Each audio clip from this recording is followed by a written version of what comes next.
And here's, I'm going to tell you and all the viewers right now what our secret was. So what we did is we went from Sacramento to Hangtown, which is Placer, right? And in the gold rush, there was one road that went from Sacramento to Placerville. And there was one other road that went from Sacramento to Truckee. So those were the only two roads during the gold rush. We literally went and kind of reverse engineered all the maps that we had and figured out where those roads were. And then we furthermore went and tried to figure out where all the truck stops were.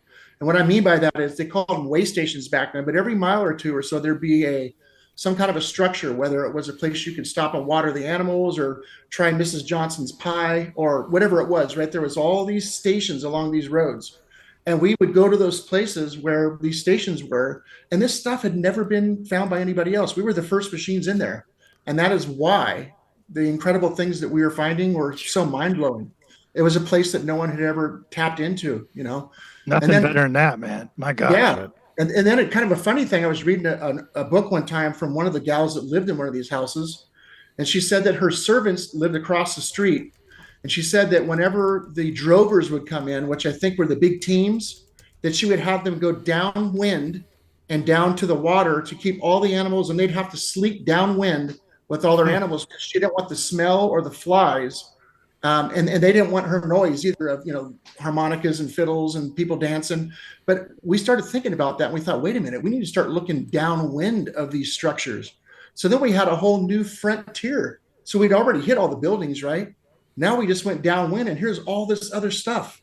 It was just crazy. It was just, it was X marks the spot kind of thing. I'm just fascinated by that, right? It's like, holy cow. Well, what's funny is, I don't know if you remember, Ken, you and we went just randomly door knocking, and we found that one house on the corner. Remember, we talked with the owner, and they had said that on the other next door property, which used to be part of the original house right there, is where the slave house used to be, or the servant house. And it was across kind of that same exact thing. You do a little bit of research, and then all of a sudden, word of mouth, and the stories get passed along, and then they're sending you different areas. And, as much research as you could do, you probably weren't going to even figure that out. And now you're on that site that nobody else has hit. Nobody else knows about, really. Amazing. Right. Amazing, yeah.